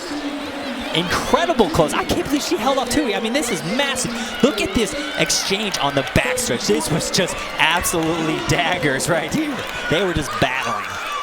Yeah, and you can tell at this moment, Katelyn Tuohy kind of looked down on her feet, and Gear was just in full mode, focus, let that pass happen, and made that second final move in about 200 meters to go. And it was all perfect timing there for the Arkansas Razorbacks. 16:53 for the win, shattering the national record of 17:08. NC State also breaks the old national record of 17:08, running 16:55. Ole Miss finishing third. Indiana and BYU round out your top 5. And now we're going to throw with our Championship of America winners, the Arkansas Razorbacks. The Arkansas Razorbacks, you guys are all full of excitement, as you should. National record went down. Franklin Field record went down. Krissy, I had goosebumps watching that last lap. Walk me through it. I just wanted not just a record for the team, like, because obviously there can be more than one team going under it, but also just the win. We wanted to come here for the wheel, for the watches, and most importantly to have fun. As cheesy as it sounds, Logan is kind of going back further than last lap, but Logan in the backstretch, you know, we hit 800 to go or 700 to go. She's like, you know, when she goes around, you like, go with her. And so Katelyn did, you know, go around because she's a strong runner, and luckily she's so fluid that it was easy for me to be like, oh, just match that. And then 400 to go, I was like, you got to go. Like, she wants it bad for her team. You want it bad for your team. It's going to come down to who wants it more, and just trying to boogie. And we got done. They set it up perfectly. So. Awesome. Razorbacks, congratulations. Gentlemen, back to you. Just trying to boogie. Just trying to boogie down that home stretch. And they got it done. And again, like, both teams smashed the record. This is crazy. Okay, both teams just smashed that record. And the team that had that record before, it was so insane. I mean, again, it was Chanel Price, Phoebe Wright, Rolanda Bell, and Sarah Bowman. Like, that is such a salty, like, legendary team. And they just destroyed that record. As we get ready now for another championship. Yep. And this is the start of the Championship of America 4x-mile. Gordon, run through our teams. We got Oregon Ducks, we got Stanford, Villanova, Oklahoma, Penn State, Georgetown, Texas, Michigan, Wisconsin, Columbia, Penn, Indiana, Dartmouth, Cornell, Princeton, Buffalo, and Yale. So let's see if this bunches up early on, as it so often does. And we'll try to point out who's running our opening legs here for every team. Right now for Oregon in the yellow kit, that is Daniel Wynn. He was an All-American this year in the mile. And it's out pretty slow. Yep, and there it you goes. can already tell that it's 35 seconds through the 200. Yeah, and there we go. and that's probably already spells the end to our hope for a sub 16. Unfortunately, this is the way this always goes.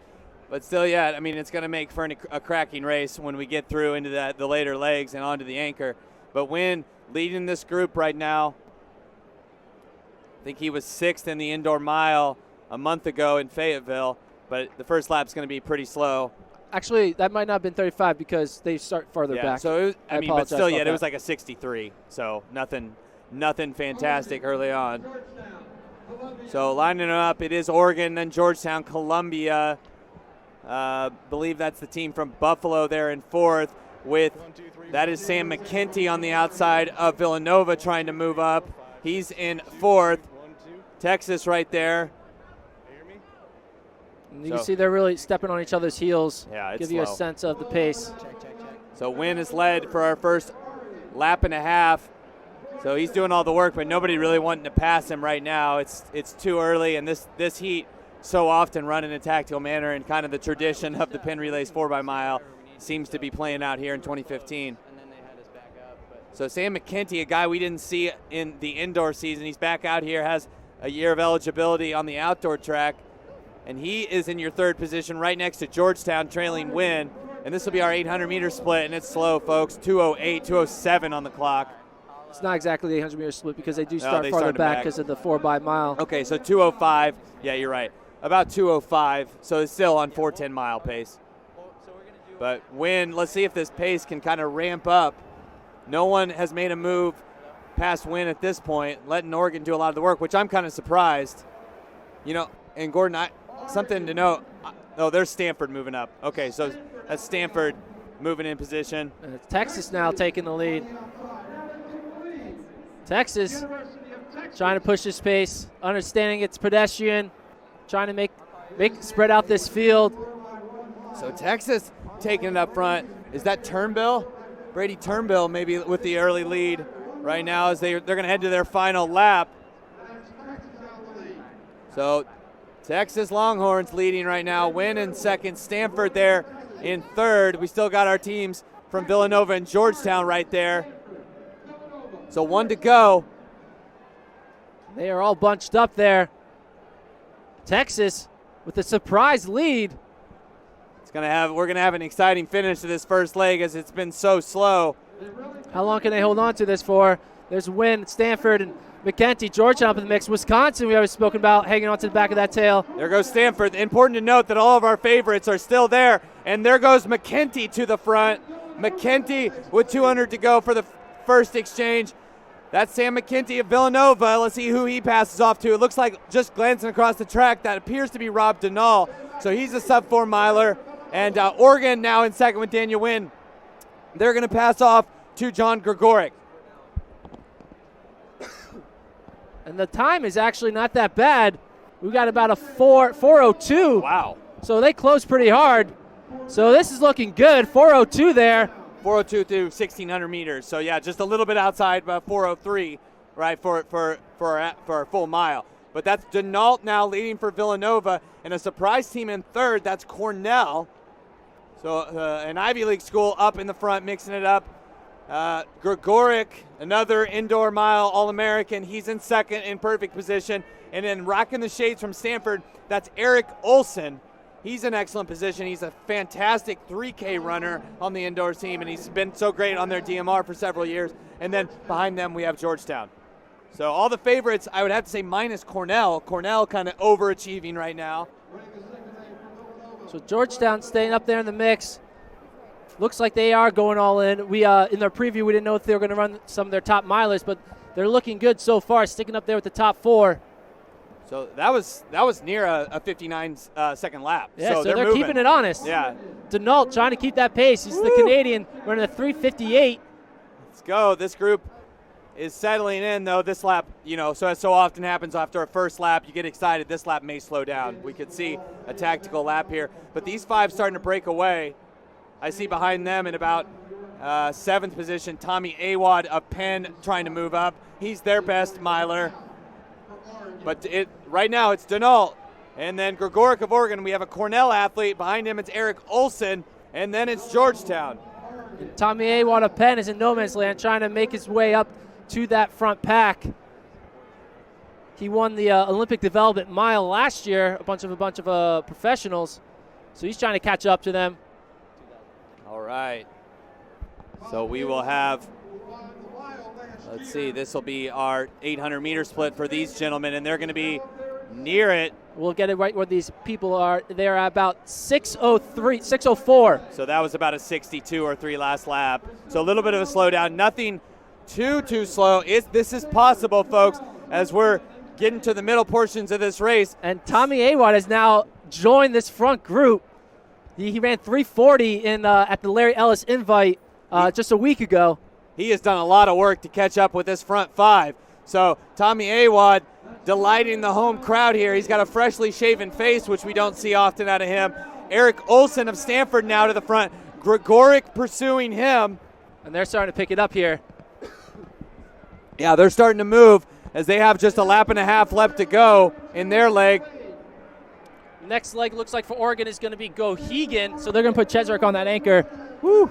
And they are moving here as Olson trying to keep that pace going. Gregoric going with Denault in the mix, Georgetown, Cornell, and Penn sitting in the back of that pack. So 1 to go for this group. Then we'll be on to our third leg. About 7:05 there. So about a 60, mid-61 maybe on that lap. So there goes Gregoric to the front. He's going to start to move. And really this group's done well to keep this pace honest. Sub-16, as we mentioned, is not out of the question yet.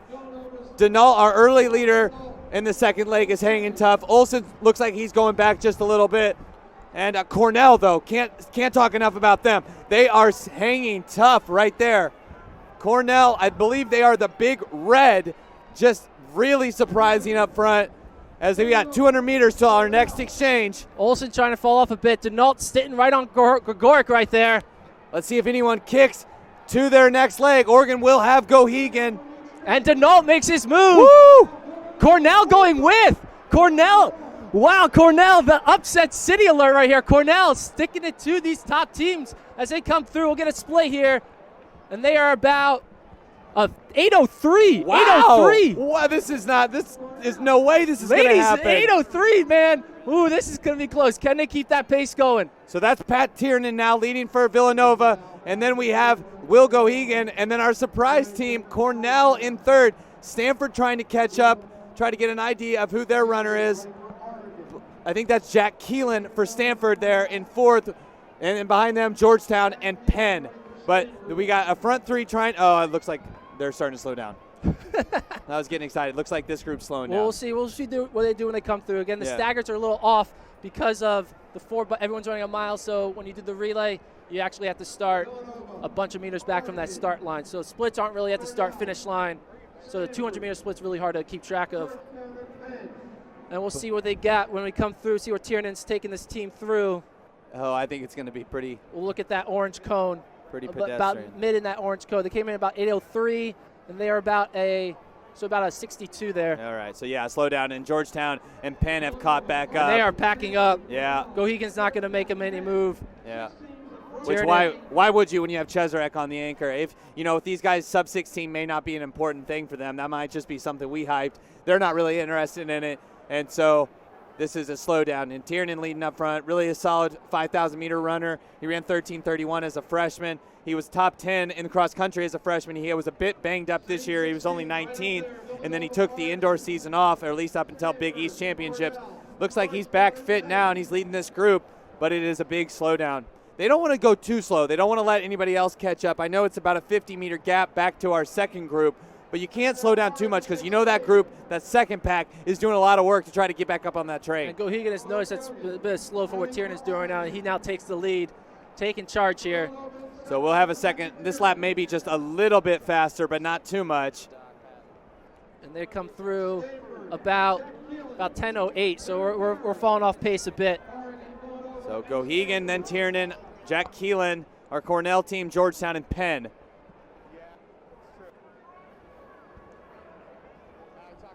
So everyone eagerly anticipating the transition to the anchor. Sub 16 is looking more and more doubtful as this pace slows up.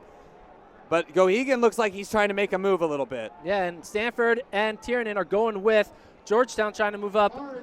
Penn starting to fall back. Cornell starting to fall back a bit. Can Jack Keelan stick on the stars of Tiernan and Gohegan? Because they're definitely picking it up. Yeah, and Gohegan and Tiernan have separated. This could be a decisive move here. The pace really picking up second by second. Tiernan looks good hanging on. Let's see if Gohegan just has an entirely other gear here, because they'll have one lap to go before they hand off to the anchor. And looking at the anchors, we got Ches for Oregon, Jordy Williams coming back from Villanova, and it looks like Sean McGorty for Stanford. So a big break has been made. Oregon and Villanova, those were the teams that we pointed to as favorites in this 4x-mile, and they are staying true to that right now. Gohegan's running a solid leg, Tiernan hanging tough, Stanford falling off with Jack Keelan. The rest of our squads up front have dramatically fallen off. Our two favorites are going, and so too is Will Gohegan. He's got about a 5-meter gap. Tiernan trying to respond.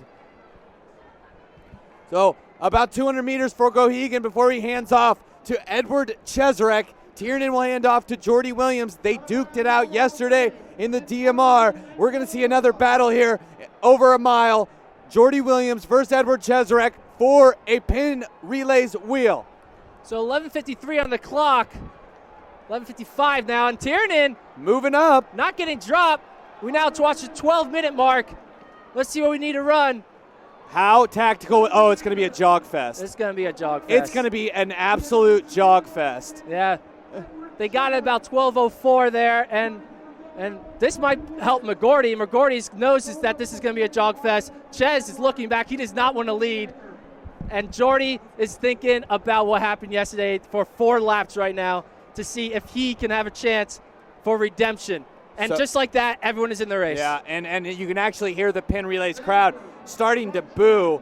We had a feeling this would happen, but man, That's slowdown. what Cheserek does. Yeah, and that's his factor. I mean, we've talked about that in the past. So at 33, I mean, it was remarkable seeing over them the first 5 meters. You could tell they immediately threw on the brakes. So it looks like it's picking up a little bit as they keep going, but that first 200 so slow. Ches doing Stanford and Georgetown a huge favor, along with Cornell, getting them back into this race. And we got pretty much a repeat of what we got here. Georgetown fell off in that DMR, so they didn't really have a shot yesterday, but now they have a shot here in this 4x-mile going up against Ches, Williams, and McGorty. So it's about a 65 on the clock, maybe 66. They got to stick a little bit ahead, but yeah. Ches is oh my really goodness. stopping. They're like, literally, no one wants to go. They are stopping on the track. They are stopping on the track. Well, I've never seen this before. What is going on, ladies and gentlemen? They are not running. They are there running. goes Belay. Yeah, thank you. Look at the crowd. No, wow. no. This is embarrassing. This is embarrassing. what is going on? I've never seen that before. They almost started walking. They literally started walking. I have never seen that. That is just an extreme version of tactical running. That was ridiculous. Ches so badly didn't want to run this race, he literally almost stopped on the track, and everyone stopped with him. I mean, the crowd, the boos, you can probably pick them up from our microphones alone. I mean, the crowd really hating how tactical this is. I've never seen anything like that in my entire life. To literally stop almost mid-race because no one wanted to lead. And the rest of the field, they're going to run a 4:20 mile. Oh, my goodness. And it's really slow. It's happening again. Look at this group. It's happening again. This group now, all the race catching up to them. Everyone's going to get back into this race because of what's happening. This is insanity. They are recognizing they literally are stopping on the track, and everyone is back in the race. Cornell is now in the lead. What is going on? They're going to be 10 teams with this in this race with 1 lap to go. If Everyone is back in the race, ladies and gentlemen. What? Watch out. This is crazy. That's Brandon Daugherty now of Oklahoma going to the lead, and literally everyone's in this race. One thing to watch out for is this is so tactical. A fall could happen. Everybody really biding their time. This one's not going to get fast until the final 200 meters. What was the point of running a 4x mile? They should have just ran a 200-meter race based on what's happening right here. Yeah. That is just unbelievable. I still can't believe my eyes. Now it's Oklahoma, Brandon Daugherty up front, and we're going to have 1 to go. And the racing's really going to start here. You see the tall figure of Sean McGorty on the left side of your screen. He'll take the bell in third. Ches right there. You got to watch out, though. Ches kind of boxed in. Ches is boxed in. Ches did not want to lead this. Ches caused this race to stop, and now everyone is going. Let's see what happens here. There goes Ches. He's trying to get out. Ches is blocked. Watch out. They're around Ches, and that's Wisconsin. Wisconsin goes. Wisconsin trying to make this a race. Thank you, Wisconsin. That's and Joe they are Hardy. Moving. That's Joe Hardy on the anchor. There goes Cheserek. 200 meters to go. Anything could happen. McGorty cuts off Williams. Williams trying to catch Ches. Oh, no. Williams is looking good. Williams is sticking on him. Williams is trying to get redemption for what happened yesterday. It's Williams and Cheserek. 80 meters to go. Head to head. Williams trying to hold the Ches. Daugherty Williams is your champion, ladies and gentlemen. Takes down Edward Cheserek. Villanova are your 4x-mile champions. Wow. There's the results on your screen. Unbelievable. 16:18:07 for Villanova. Oregon in second. 16:18:93. Stanford takes third. 16:20:44. And what was probably the most ridiculously tactical race that no one's ever saw that before, turn into what could be the story of the meet. Jordy Williams with the DMR redemption wins the 4x. And the 4x1 exciting Olympic development races are behind us, and looking forward again to some distance relay events, the 4x800 Championship of America, starting off with the collegiate women. Corey, this should be good. Yeah, we got Penn State, Washington, Villanova, Clemson, Providence, Virginia, Georgetown, Duke, Richmond, Penn, Maryland, Navy, and Michigan State. Some of the best programs in the country lining up here. Now, Corey, you mentioned first Penn State. They have, whether they gave themselves that title, 800U, and they really are. They have just had a run of Big Ten champions on the men's side, women All-Americans, national champions. John Gondak and company really know how to dial in that 800-meter training program and developing those athletes, and also recruiting, because, again, success breeds success when it comes to recruiting additional young athletes who run the half-mile fast. Yeah, and it's about finding talent where talent is, and not necessarily only in your state. You know, these programs recruit across the U.S., and Penn State does that very well. Allison Johnson is a good example. She's from Ohio, not from PA. So great find from the Nittany Lions. Again, a small school in the Buckeye State. I believe that's Division III, the smallest enrollment classification. So they go out there looking, as you said, for the talent. Also looking, again, thankfully our sport, black and white with the numbers, whether it's distances, times, throws, it's somewhat easier to recruit. But you need also to find that person who will go in with the logic that you bring to the table. And Phil, the meet record here, 8:17:45, which is also the national record from 2013. So that's stayed the test of the time for a decade here. So as our field gets set for the Women's Championship of America 4x8 relay, we are underway.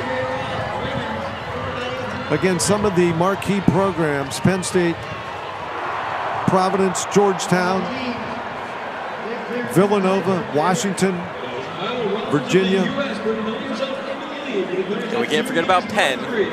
Penn, hometown Penn. This is their track, and they're coming out there from the second alley, sliding themselves behind Penn State, which features Allison Johnson there in the lead there. So a dozen teams on the oval. And Johnson, who came in as a freshman and really did contribute that initial indoor season, so had some success initially for the Penn State Nittany Lions.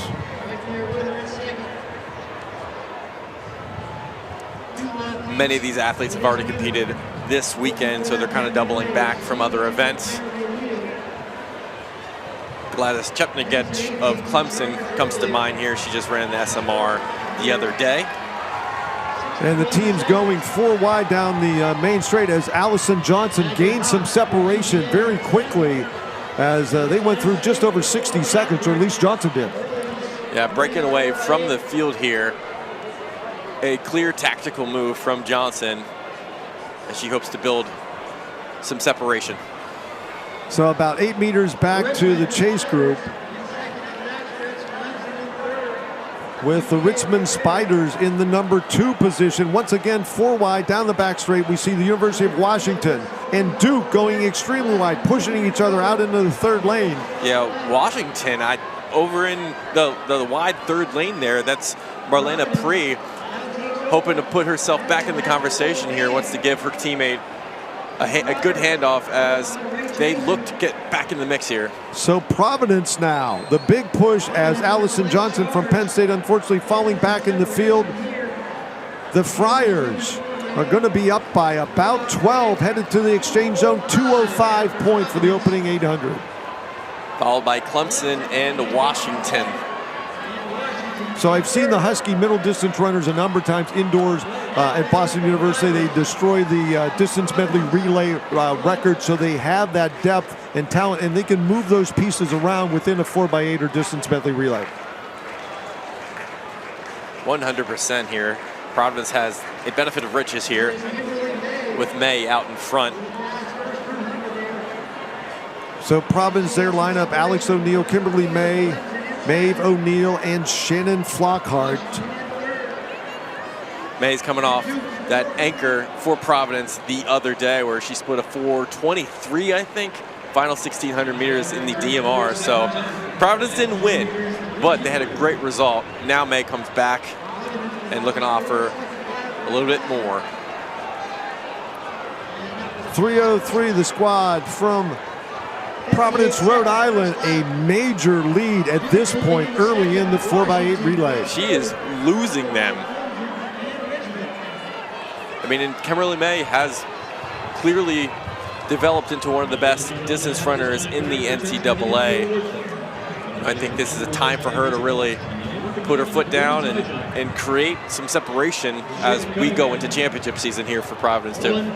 Again, that gap is so large. Our production team went to a split view of the leader and the chase pack as Providence, the Friars with O'Neill, then May. O'Neill goes out in 2:05.97 as coming up on 3:50 on the clock. Yeah, this split from May is going to be pretty special. You know, they went out in 2:05.9, so she's closing really, really hard here. And as Corey mentioned, 8:17.45, the national record. It's just going to be about a 2:02.4 or so. 2:02.46 on the button for Kimberly May. Wow, that brings them back into the picture of potentially threatening another Collegiate and Penn Relay's record. Well, first half down, another half to go for Providence. Washington now trying to get back, reel them in just slightly. I know, you know, they're probably 40 meters back, but they still have a chance here, and they really got to work these last 2 legs to make sure they get back in the hunt. Once again, setting the order: Providence, Washington, Duke, and Virginia, the top 4 after 2 legs of the Championship of America 4x800 meter relay.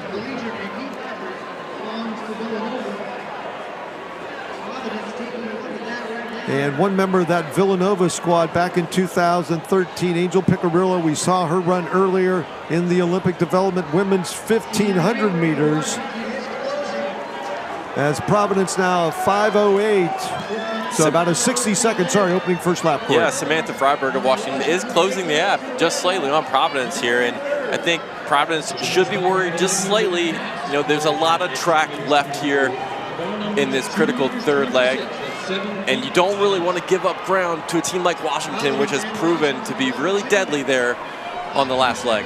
The Huskies, definitely are moving. A 2:07.9 and then a 2:05 put them 4.5 seconds behind Providence, but that gap has almost completely gone away. Yeah, Freiberg has done a really good job locking into her target in front of her and clipping off the meters. I think by the time we get to this exchange here, Washington will have almost evened the gap. So we talked about the riches in the middle distance program at Washington. What does Providence have left on this team to counter the Washington Huskies, who are on the move? Roughly about 2 seconds, Providence on Washington. 6:13.75. They'll need a 2:03 point anchor to threaten the national and Penn Relay's record that is now 11 years old. Another look at the exchange zone and our lead team from Providence. And that was a 2:02 split from Freiberg, pulling her team way back into contention here. And that was the fastest split thus far in the race. So it's Forster versus Flockhart. Yeah, and Forster was a part of that NCAA indoor record in the DMR. I mean, she clearly has the chops to compete. Now she's going to be aggressive on Providence, swinging wide, and now testing Providence with 1 lap to go. And the Jamaican fans are showing their appreciation for the distance races on the oval. Providence and Washington locked in a battle with records potentially at stake. For a moment there, she maybe considered passing Providence, and now she's hugging on her shoulder, being patient.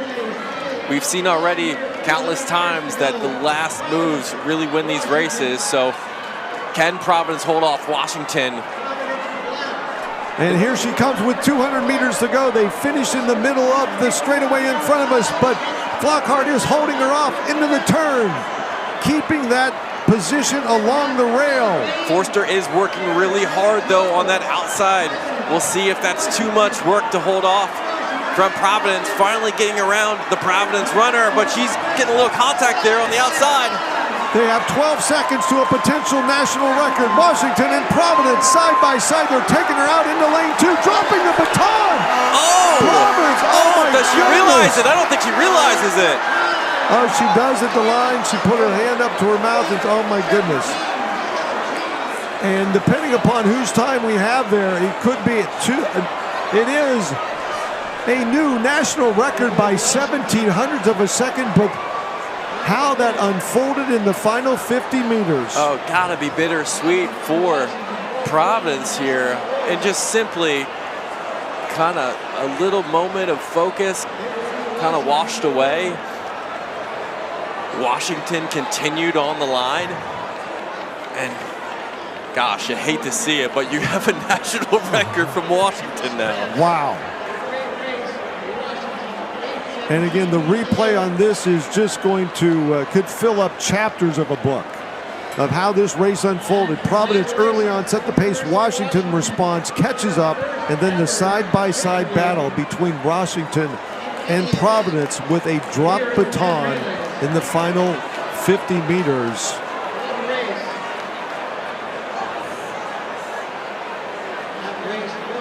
As the crowd along the finish line and along the victorious and now national record. So 2 back-to-back 2:02 splits from Washington in the back half of that 4x8, really setting up that performance. A 1 for the record books here at Penn Relays. So the Washington Huskies right now the owner of a new national record at 8:17.28 by 0.17 of a second. breaking the 11-year-old record held by Villanova. And down on the track, Olivia with the championship Huskies. It was such an amazing race to watch you ladies just come together and put away a victory, a record, and now a wheel going back to Washington. What does this mean for you ladies? It's amazing. I'm so grateful to be doing this with these girls. And the Providence women put up a hell of a race. So we had an awesome finish, and we were both fine to the end, and it sucks that they got disqualified. They should be here right now with the wheel, but it's just how sport goes sometimes, and we win some, we lose some, and we just always got to be grateful for the little wins. How much did you have to dig coming home that stretch? Oh my gosh, I felt like I was walking it in. I still feeling it a little bit, but I don't know. I just want to keep fighting and never give up. Yeah. Speaking of fighting, it just shows that you ladies have great chemistry and that you ladies just want to fight for each other. Is that a great description of what this team is like? Definitely, absolutely. Like every day, day in and day out, I'm inspired by these women, and it's such a treat to get to be able to run with them every day. So congratulations, ladies. Gentlemen, back to you.